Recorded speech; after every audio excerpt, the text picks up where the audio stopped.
Hello and welcome to this panel discussion of global governance authors. My name is Ken Stiles. I'm one of the editors of the journal Global Governance and would like to thank Brigham Young University's David M. Kennedy Center for hosting this event, and of course the Academic Council on the UN System, the journal's sponsoring institution, and Brill Publishers, our publisher. The topic of our panel discussion is migration, refugees, and UNHCR, and this is done in conjunction with the 70th anniversary of UNHCR. We have three authors who will be joining us today. Allow me to introduce them briefly. Erika Feller is at the University of Melbourne, but worked for nearly 30 years in a variety of senior positions at UNHCR. She wrote a Global Forum piece for the journal in July 2020 entitled UNHCR at 70, a personal and retrospective look at making refugee protection real. Also joining us today is Colleen Thouez at the Open Society Foundation. She also teaches at Bard College and American University's School of International Service and the University of Geneva. She worked for 17 years at the United Nations in a variety of capacities, including several issues dealing with migration. Her article, published in November 2020, is entitled Cities as Emergent Actors in the Field of Migration, Evidence from the Lead-Up and Adoption of the UN Global Compact on Migration and Refugees. And finally, Sandra Lavenex, with the University of Geneva and the College of Europe, is with us. She published an article also in the November 2020 issue entitled The UN Global Compact on Migration and Refugees, a Case for Experimentalist Governance. That's with a question mark, by the way. So welcome. To explain the format of today's discussion, you should be aware that my discussion with Erika Feller is pre-recorded. However, when that is concluded, we will go live with Professors Thouez and Lavenex.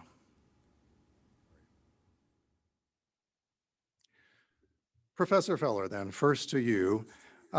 Since some of the members of our audience may not have read your piece, I wondered if you'd be kind enough to hit some of the highlights, some of the key comments that you'd like them to remember. Thank you for giving me the opportunity to do this. I think it's a very important time to be talking about refugee protection, where it's come from and where it's going. And my piece was essentially a retrospective look at my experience with refugee protection over, well, 26 years. But I think the lessons that I learned are still very relevant today. So I think it's valuable to talk a little bit about it. And essentially, I would like to leave with the reader two main messages. That, you know, we can talk about the refugee law principles, we can teach it and we can advocate for them. That's one thing, but quite a different thing in the realities of today's world are getting states to actually not only sign on to them, but to implement them and make them an important part of their policy development. They're two different things, teaching about it and actually using refugee law. And the other thing, which is actually something which I was very focused on throughout my time with UNHCR, was that the refugee law principles are very important in today's world. They're a frame, they're a background, and they demand to be implemented with rigor. But rigor is not inflexibility. And I think there's a lot of debate that I often have with advocates of refugee law about the extent to which you have to actually locate them in their time and their place and give them a contextual environment. Otherwise, they will have no impact, they'll be ignored. And as I point out in my piece, and I refer to a number of situations to illustrate the point that refugee principles have to be located in their time and place, and the context is very complicated. I talk about various visits I went to, for example, to Mexico, to Egypt, to Cambodia, to Tanzania, to illustrate this point. And I would like that message to be taken away from that article. I talk a lot about the context for refugee work in today's world. It's obviously become immeasurably more complicated as a result of the COVID-19 drama, which is still deeply affecting the world today. It's helped to turn states very inward-looking, to look more to their local populations, to be closing borders, to be conserving their resources for their own populations. Quite understandable, no problem with that. But that is a real problem for refugee protection globally. Refugees depend for their protection on accessible borders, on funds being available to address their needs, on cooperation and global solidarity in a multilateral world. And as the world becomes more bilateral and even unilateral, that is quite a problem. And so that's part of the context. But the other context I want people to understand, and I say this because coming back to Australia after many years living overseas, I discovered how parochial, if I may put it that way, the refugee debate had become, how focused it is on the dilemmas confronting the country here. I suppose in the United States, it's the same, the dilemmas at the Mexico-US border, for example, which tend to skew the way refugee protection is understood and approached. And I spend quite a bit of time trying to encourage people to see it in its broader context. The broader context is a context of some 80 million people now who are displaced in one way or another. 43 million or so are people who are displaced inside their own country. And you have something like 26 million people are refugees outside the country. Where are these people? They are predominantly in countries neighboring their own, predominantly in the global south, in parts of the countries they flee to, which are very fragile from an ecological point of view, which are very unstable often from a political point of view, where there's a lot of social unrest and where there's a great deal of development need, development demand, underdevelopment, if you like. And this is all part of the challenge confronting, helping refugees, where they arrive, where they stay. Another part of it, there's a huge urbanization of the refugee problem. You may imagine that most refugees are in refugee camps. They're not actually. Quite a growing number, more than half now, live in marginalized environments on the sides of big cities or settlements in different countries, and they're very difficult to reach. They're in a thoroughly irregular position when it comes to the law, and they're in a very deprived condition when it comes to self-sustainability of stay. So that's all part of it. Another part of it, which I talk about in my article, is the fact that many refugee situations are protracted now. They last for many, many years. The spotlight is turned off them onto the current issues of the time, and they're sort of forgotten. They're not only forgotten where they are, but they're forgotten financially and from a funding perspective. So you have a lot of the programs that UNHCR runs, protection and assistance programs, which are seriously underfunded because firstly, the money is not there in the humanitarian assistance budget, and such money as is there is concentrated on higher profile issues, new challenges. So a lot of people are just left behind, which is another part of it. And then again, I talk about, as part of the context, the significance of the growth in migration generally, which has come in large waves and has caught asylum seekers on the move with it. So you get a number of these refugee or a number of these movements globally, which are mixed. They include people who leave for refugee reasons and people who leave for reasons unrelated to refugees. But because there are very few channels to enter countries today, except for the asylum channel, many migrants, if you like, who've left for other than refugee reasons, tend to try and access third countries through the asylum channel, and that complicates the way states view their refugee responsibilities. It's led, and this is another issue I raise in my article, and I hope it's understood. It's led to a number of countries making a clear, if artificial, distinction between the refugee problem on the one hand and the asylum problem on the other.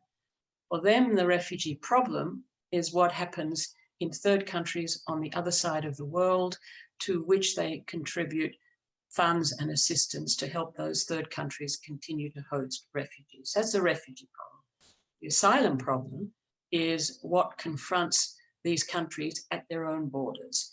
And they have, because of all of this mixed movement of people, and because also it's caught up with waves of growth in transnational crime and terrorism concerns, etc., it's led many countries to, in effect, if not in theory, in effect, redefine refugees as irregular migrants and respond to them through migration control mechanisms, deterrence mechanisms, rather than refugee protection mechanisms.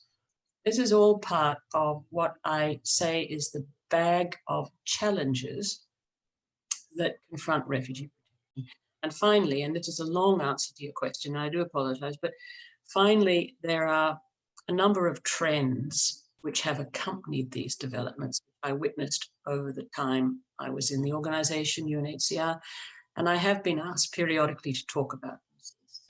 One of them, I think, is an interesting trend, and this is the way countries engage multilaterally today on multilateral issues such as people movement. From a refugee perspective, what I saw when I first started with UNHCR many, many years ago, the refugee protection-minded countries were very committed to responding in a protection-sensitive way to the needs of refugees. You know, doing what they should be doing, helping people, letting them in. There was asylum was not a negative thing in those days. But UNHCR, in its wisdom, and I think it was right at the time, but with the benefit of hindsight, one can ask the question, UNHCR said, well, we need to raise the profile of refugees much higher on the political agenda. It has to be out there, talked about, and kept in sight, in the sight of governments at the highest possible levels, because the expectation is that would increase asylum space rather than diminish it in the world. Unfortunately, what that led to over the years, with all of these different trends and growth in numbers and whatever that I talked about, it led to states saying, okay, we will engage, but we will engage not from the perspective of improving protection, but this is the way it came out in practice. We will engage from the perspective of damage limitation. So we saw a lot more states getting involved in the refugee debate, including at high levels in their political establishments, but not with a view to expanding the protection available to refugees, keeping it at bay rather than allowing it to come in the countries. There was a lot of this, but anyway, the main message is that it's a very complicated thing in today's world, protecting refugees for a whole range of reasons. And we really have to accept the fact that flexibility, not below bottom lines, but above bottom lines, flexibility is a really important thing. Wonderful. Just in a minute or less, do you think that the new global compact on migration and refugees is going to help address some of these concerns you raised? Well, I hope so. I think there are, to my mind, 3 cautions, but I shouldn't go into the cautions first. I only want a minute or two. I want to say that the Global Compact rests on the assumption that states can no longer actually respond to what is in fact a global phenomenon through a sovereignty-based, bilateral or unilateral set of approaches. International cooperation and responsibility sharing is fundamental. These have been concepts that have been around, but have never had terribly much definition, certainly not legal definition, not practical definition, practical content either. The Global Compact has given these concepts, burden sharing and responsibility sharing, it's given these concepts content. It lists a whole range of activities that states could cooperate together in a way that would improve self-reliance for refugees, open up more solutions for refugees, and open up more funding.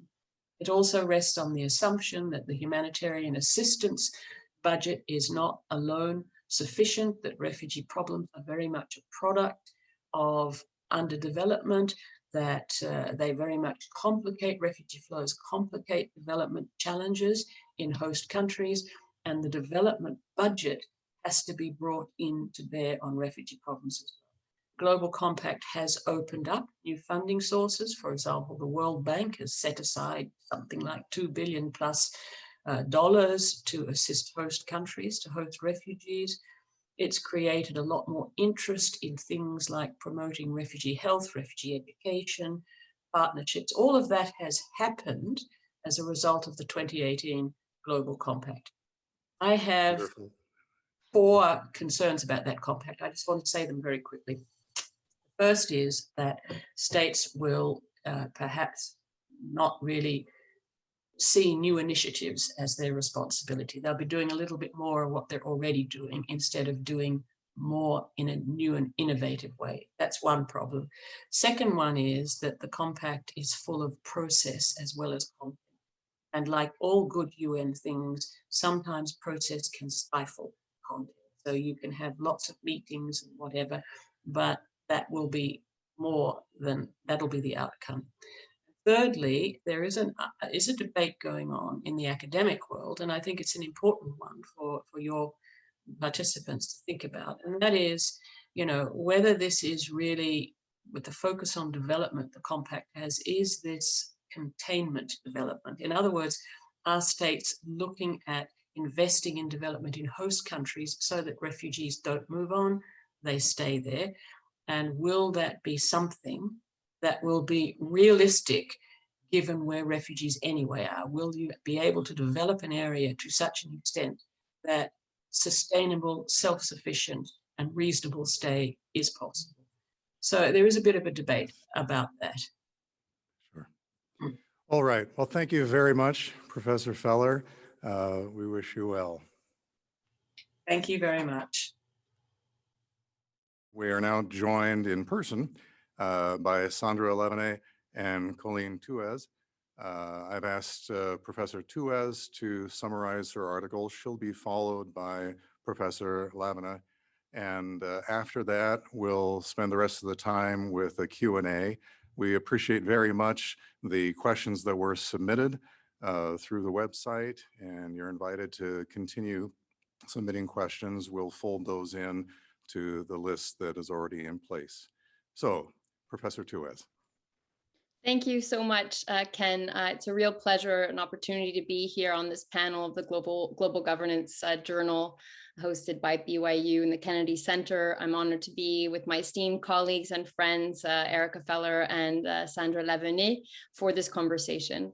So my paper in the Global Governance Journal focuses on the rise of cities as transnational actors.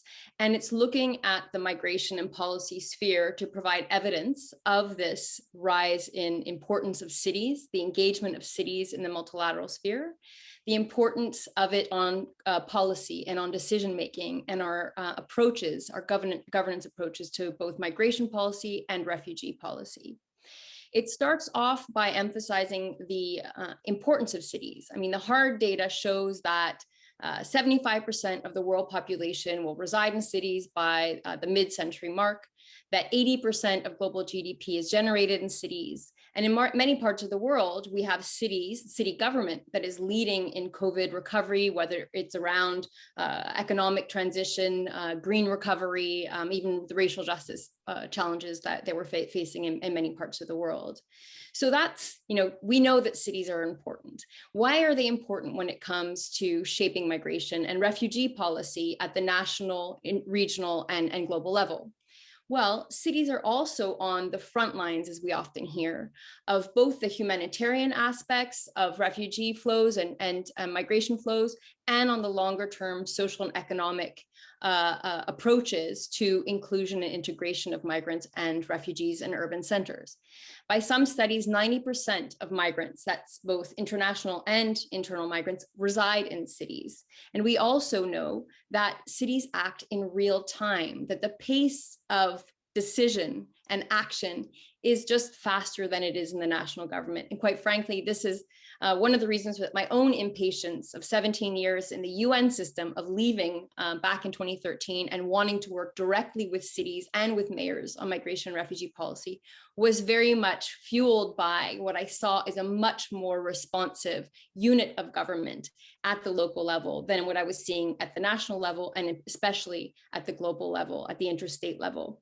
And finally, and I think we'll have another opportunity to talk about this in our exchange, cities in many places are represented, their representatives are democratically elected. They are the representatives closest proximity of the elected, and they have a close association with the people who have voted them into office. There are many studies that indicate that voters feel a closer association with their local representatives, local or subnational, than they do with their national representatives. Why is that important?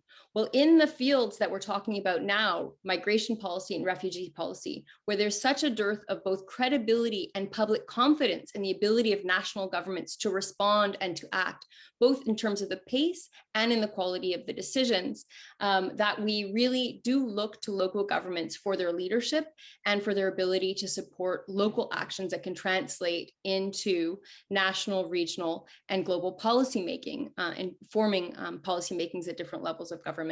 So that is the starting point for this paper that I've written. It's really to look at cities and why they are key actors globally as transnational actors on migration refugee policy. I then look at specific mechanisms and events on the timeline, on the historic timeline of migration and refugee policy, looking at recent developments, namely the global compacts. And I will add to what Erika has said and perhaps add one point of clarity, which is that there are in fact 2 UN global compacts that were negotiated and developed in that period of the year of 2018. And it's important to distinguish between the two because one is the UN Global Compact on Refugees, which had its own process and is its own document. And the other were the negotiations around the Global Compact for migration. And that's the one that I'll concentrate on in the role of cities vis-a-vis the Global Compact on migration. The Global Compact on Migration, or the shorthand being GCM, is the first international agreement by states governing human mobility. So that's one of the kind of timeline events, is the impact and the role of cities vis-a-vis the negotiations of the GCM. And the other ones are around 2 other processes. The mayor's mechanism, which is a new mechanism for mayors and cities to interface, to inform national governments during the annual summit on migration, which is known as the Global Forum on Migration and Development, or the GFMD. And finally, the role of cities, the growing role of cities in reporting on the implementation of the global development benchmarks, what we know as the Sustainable Development Goals, which are these goals that have been developed by the international community, commitment pledged by national governments to reach these goals by the year 2030. And so we're looking at what is the role of cities there and the growing number of cities that are stepping in to report on the progress in multilateral fora, and specifically at the United Nations Economic and Social Development Council. So that is the description and some of the evidence that where we see both this growing role of cities and the impact. And I'll speak more about the impact in our exchange today. But the top line messages here are that we will see value in a strengthened multilateral system, governance system, UN system, if we do at least two things. One of them is to support cities representing themselves in multilateral fora as a way to inform in real time the policy making of national governments in interstate arena. And the other one is to support cities in their ability to deliver in the actions that are required on the ground to manage migration and refugee protection and everything that that means. And that those resources that cities require should have come, of course, come from the national context, but should also come from the international system. And there is encouraging evidence of an opening up and a willingness of the international system to fund and finance cities and local actors directly in their work on migration and refugee policy. I'll stop there. Thanks, Ken. Thanks very much. Professor Lavenex, could you talk about your paper too? Yes, thank you very much for the invitation and the opportunity to present this paper. It's much more state-focused than Colleen's paper, but I think her agenda on cities is really fascinating, and we need to think more closely about the interplay between city-level governments, national governments, and international governance for sure. So my article wants to make sense of the two UN compacts for refugees and migrants as an architecture for international cooperation. And as I said, with a stronger focus on what it means for state-led international governance as we have come to know it. Some years ago, Alexander Aleynikov characterized international law relating to migration as a set of substance without architecture. And if you want, my article seeks to evaluate whether the global compacts, and in particular, the global compact on migration, gives architecture to migration law. And given that there are at least as many gaps in international migration law as there is substance, the article also asks whether this architecture is likely to yield new substance and to fill these gaps. The motivation for this article came from the puzzling diversity of reactions to the global compacts, and I think we are still a bit in this puzzling reception. On the one hand, UN architects praised the compacts as historic moment and even minor miracle, and indeed it was surprising that in 2018 they were adopting first with quite some consensus these two texts, while many governments were actually turning their back on existing humanitarian commitments in domestic policies. But this enthusiasm was not really shared by the academic community. At least most voices echoed what Erika Feller just said. For example, James Hathaway said that this would produce just lots and lots of meetings and chat and remain all about process.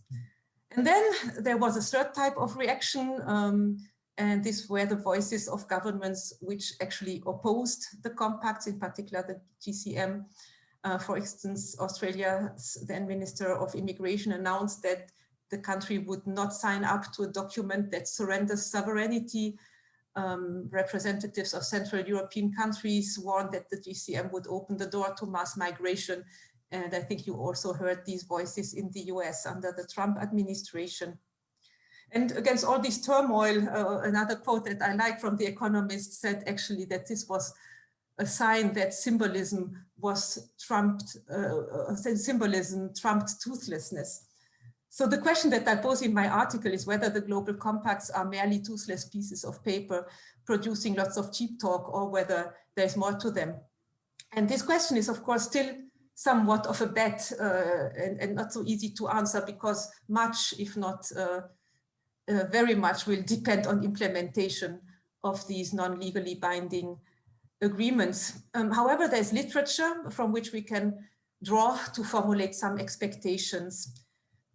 Firstly, the compacts emulate elements that we know from other recent multilateral non-legally binding or legally binding but little prescriptive international instruments. This is the idea of governance by objectives, which is enshrined, for instance, in the Sustainable Development Goals. And I think it's not surprising that Colleen just made the reference also to the SDGs in this context. And there's also this principle of states as well as other stakeholders bottom-up pledging for concrete action under these objectives, which is typical also of the Paris Agreement against climate change. So we can draw some lessons from the experience we have with these older international frameworks that contain some similar features and the corresponding literature. And secondly, IR scholars with a legal and political science background, notably Ronja de Burka, Bob Cohen, Charles Sable, and Jonathan Seitlin, have advanced our conceptual and theoretical thinking about such modes of international cooperation under the heading of experimentalist governance. And this is what you find in the title of my paper. And this is also the framework that I use to estimate what the contribution of these compacts is. This notion of experimentalist governance denotes modes of international cooperation that privilege process-oriented arrangements, fostering deliberation and mutual learning among participants. And they favor this voluntariness and process orientation over precise and constraining prescriptions that then would need to be implemented in national laws and policies. It is said in the literature that such process-oriented voluntary arrangements are a promising approach to address contentious, uncertain transnational issues where conflicts of interest and values block multilateral agreement and where there is no hegemon to impose global rules. This was a quote, and I think it applies quite well to our field of migration and refugees.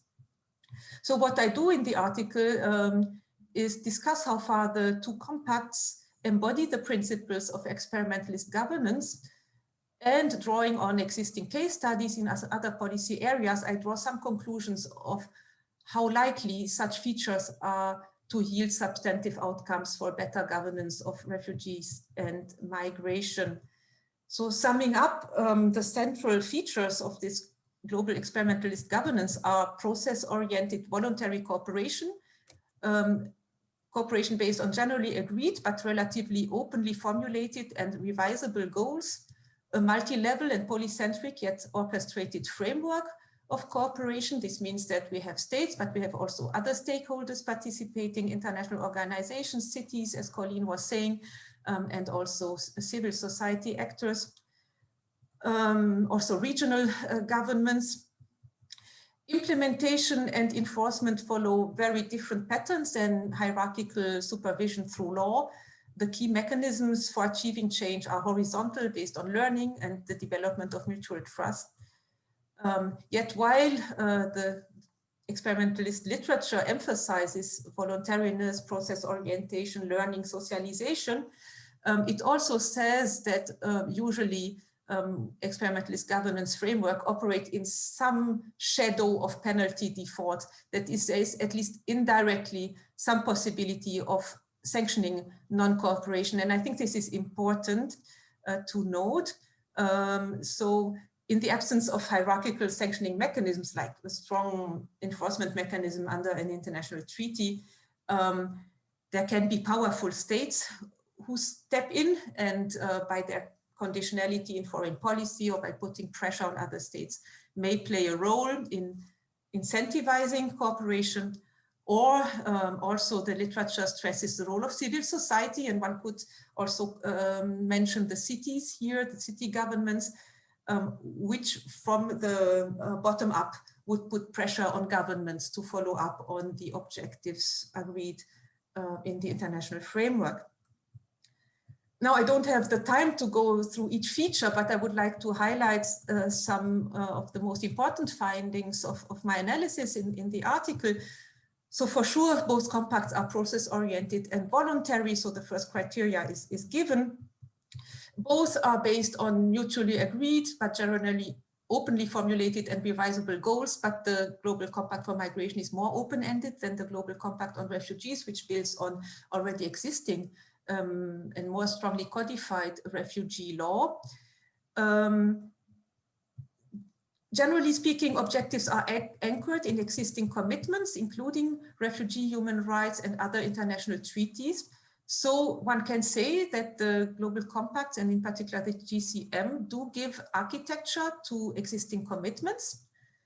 And the GCM also includes some new objectives. For instance, the objective of facilitating legal pathways to migration, and also some objectives related to countering irregular migration, which do not figure in existing international law. Both compacts do have this multi-level polycentric setup with involvement of states, international organizations, alongside regional and local actors, as well as public and private stakeholders, which generate these dynamics from below, where the problems actually arise. And Colleen's intervention made this very clear for the role of cities. The GCM was more inclusive in the preparatory process than the Global Compact on Refugees. The problem with the GCM is not that it was not inclusive in the consultations, in reaching out to stakeholders, also in bringing them into the process. But I think there is one important weakness in the run-up to the GCM that still persists today, is that it was from the states in the hands of the executives and in the hands of the diplomatic actors in the executive. And states failed, or these executive actors failed, to reach out to the politicians, to the members of parliament and to the political parties. I can observe this in several countries, also in Switzerland, where I live, which is particularly ironic because Switzerland was one of the co-sponsors, or the Swiss ambassador to the United Nations was one of the co-sponsors of the Global Compact on Migration, together with the Mexican. But then he failed, and the government failed to get the political backing from parliament and politicians, so that in the end Switzerland did not sign up, and the issue is still a hot potato, and we don't know when it will be presented to parliament for signature. So this, I think, is a major limit. The architects have thought about inclusion in terms of including non-state actors, and they have failed to reach out to political actors within their own country. And this is a legacy that continues to impact on the likelihood that these instruments will play out the way they are thought of.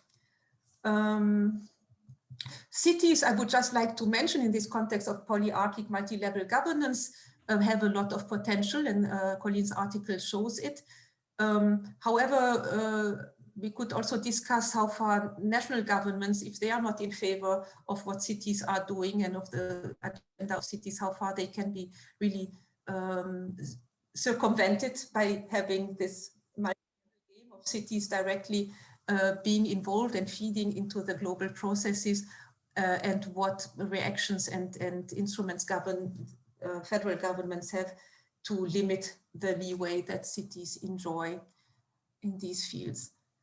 And the last point I would like to comment briefly is the point about implementation structure of such experimentalist governance frameworks. And I think this is one of the weakest points when we assess the global compacts. The central part of the two compacts is an intergovernmental forum every 4 years, where governments basically present to each other their progress. And when we compare this to other international instruments like the Paris Agreement for Climate Change or the SDGs, there are some important weaknesses. For example, the GCM says that countries are invited to develop national programs that reflect what they will do to meet the agreed objectives, but it's only an invitation. Under the Paris Agreement, there is an obligation to have such national programs, and under the Paris Agreement, there is also the principle of progressive national programs, so in the sense that they are valid for 4 years, but then they shall be renewed in a more ambitious manner than the previous one, and we lack this progressive vision in the compact. Just a few more points. in the SDGs in particular, we have agreed objectives, but we have also more precise targets and measurable targets that can be mobilized to monitor process and progress under the objectives. This is still missing for the global compacts. We have not this operationalization of the objectives and hence no means of really measuring progress. And finally, I think what is clearly missing in this field and therefore diverges from other areas like environmental cooperation is this notion of penalty default and the possibility that we can have a pressure from below. And I think this really limits the contribution of experimentalist modes of governance when we don't have, I mean, of course, international organizations are weak in this field. This is clear. We don't have also powerful states who will act like a hegemon and push for this agenda. But the last possibility, civil society pressure, I'm not so sure that this is something we should bet on because public opinion is so divided and also rather pointing into another direction under the influence, of course, of political manipulation. So my conclusion is rather bleak. I think architects have experimentalized with experimentalist governance in crafting these two compacts, but in the end, the compacts may be more helpful to maintain substance against some erosive tendencies that we have seen the last decades, but probably they are less able to promote and yield meaningful new international cooperation. And I'll end with this. Thank you so much. Those are very enlightening presentations. In the 5 or so minutes that we have left, I wanted to ask a general question to both of our authors who are present with us that has to do with the nature of refugee and migration problems compared to, say, development or environmental protection, and goes to the question of national sovereignty and perhaps the veto power of states. Some would argue that nonprofits and maybe cities or other subnational governments can engage in all sorts of initiatives for things like environmental protection or promoting development and so forth. But when we're talking about moving human beings across state boundaries, that states perhaps have more leverage on that particular issue area. So I just wondered what your thoughts were about whether states have a veto over some of the programs that you've described, if there's a way to compensate for that or perhaps maybe even subvert that a little bit. So your thoughts about how to get around states or how to get states on board. Let's see, Professor Lavenex, could you start? I think Colleen might have more examples to share, but sure, we have these initiatives by cities, sanctuary cities, for example, where city governments have gone beyond what is, in the law or in international treaties to accommodate needs they meet on the ground. And I think a very interesting other development is the role of firms also, that it is also acknowledged in the compacts, but in both actually, also in the Global Compact on Refugees, that enterprises, companies are incentivized more on a moral level to act as global citizens and contribute to the agenda by employing, for example, refugees or offering some opportunities for better migration opportunities for rising skills, for example. This I think is the exciting part to look at what these actors can achieve. And whether the compacts can foster these initiatives, even if the governments themselves remain more passive. So my conclusion for my analysis for the governments is more that these compacts will probably not succeed in promoting states action so much, but perhaps they have more to contribute in promoting non-state actors and city governments, and as well as private actors' contributions. And this would be indeed interesting to assess empirically. Very good. Professor Thouez? Well, thank you. And I think I'll use this opportunity to maybe respond to some of the excellent points made by my colleague, Sandra Lavenex, as well, by starting with some of the points that I was going to make around the role of cities in the negotiation of the Global Compact on Migration. And the first one, and it is a controversial point, but it is nevertheless factual. It is part of the history of the negotiations of this first agreement on international migration, that a number of national governments withdrew from the negotiations, starting with the Trump administration, even before the negotiations got underway, and then followed by 24 other countries. And Sandra mentioned the situation of her own country.